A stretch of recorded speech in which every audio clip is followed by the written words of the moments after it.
Alright, so yun, magandang araw mga kababayan, no? Nandito tayo ngayon sa Pasig River, the mighty Pasig River, no? Nag-update lang tayo dito sa Maynila, particularly itong Pasig Riverside Esplanade, no? Nung nakaraang video, pero ito pakita ko lang sa inyo. Nandito yung ating mga mga mandirigma kontra basura, mga kasama yan, yung mga skimmer on the work.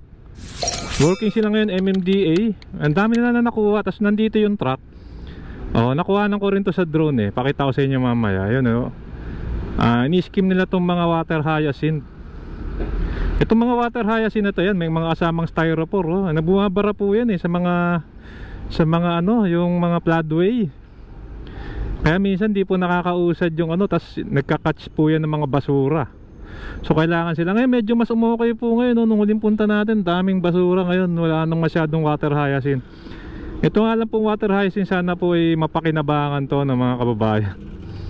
Para kasing walang weight no? Parang nagagawa siyang bag. Tsaka nahahabi siya mga kababayan, nakagawa ng pitaka.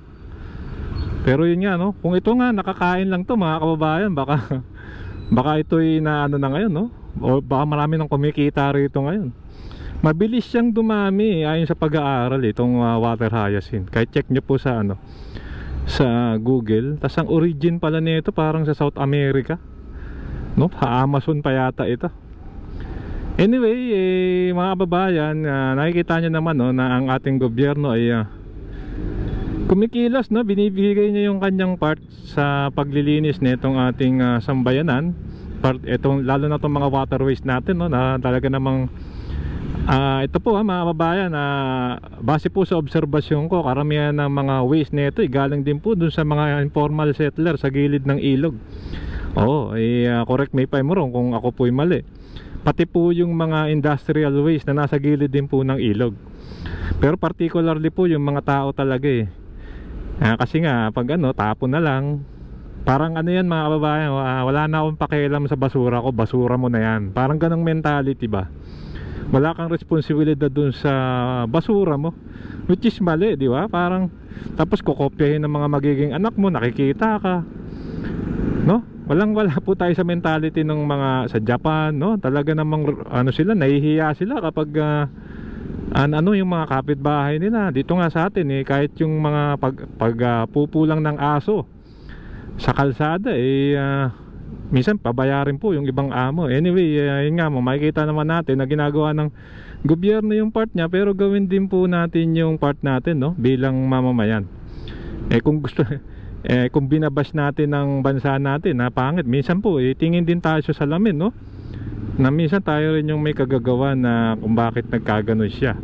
Kaya tayo po yung magtulungan. Kaya ako minsan nananawagan po ako, lalo na sa mga kabataan, kasi ito po opinion ko lang sa mga nakakatanda nating kababayan, mahirap nang putulin yung nakagawian So babawi tayo ron sa mga kabataan, mga kababayan. Ayan, so yusong ko na lang yung mga ginagawa nila rito. Busy ron sa Pasig Riverside Esplanade Ayan So ang nangyari kasi dyan, magkakaroon nga raw po ng mga souvenir shop yan Kaya yan, nilalagyan nila ng mga bubong na yung panibagong establishmento. Yung Bureau of Immigration parang kailangan na rin pong ayusin yan mga kasama. Luma na isipin nyo yung mga foreign national pupunta dyan, makikita medyo lokbo-lokbo-lights na yung gusali. Ayan, so ayan, kumikilos po ang ating MMDA. Tignan na natin, lapitan natin.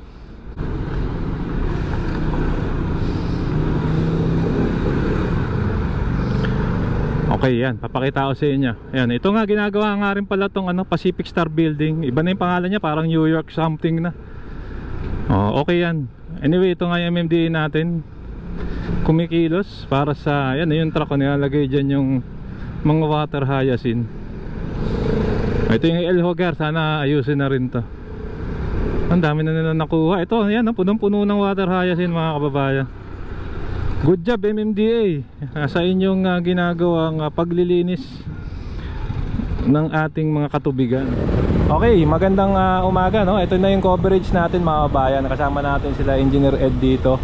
Ito nga po yung ating mga MMDA na nagsasagawa po ng paglilinis ngayon sa ating Pasig River. Talaga namang ang dami po nilang nakuha, mga kababayan, grabe. So ito po yung mga water hyacinth. Bukas nga po pala nandito raw po si PBBM, no? Mag-inaugurate na nitong esplanade, kaya nililinis na itong Pasig River. Kaya nakakatuwa lang, no? Ito nga po mga kababayan, panawagan pa rin natin na sa mga kababayan natin, no, yung isang parte lang po ng solusyon yung gobyerno, yung kabilang parte po ng solusyon yung mga tao, mga kababayan, mga mamamayan. Huwag na po tayong magtapon ng basura sa ating mga ilog, no? At yan po, tama naman yung kasabihan, babalik daw po sa atin yan. Kaya yan po ang ating MMDA kumikilos sa paglilinis ng ating mga waterways, at syempre kailangan ng pakikisa ng ating sambayanan.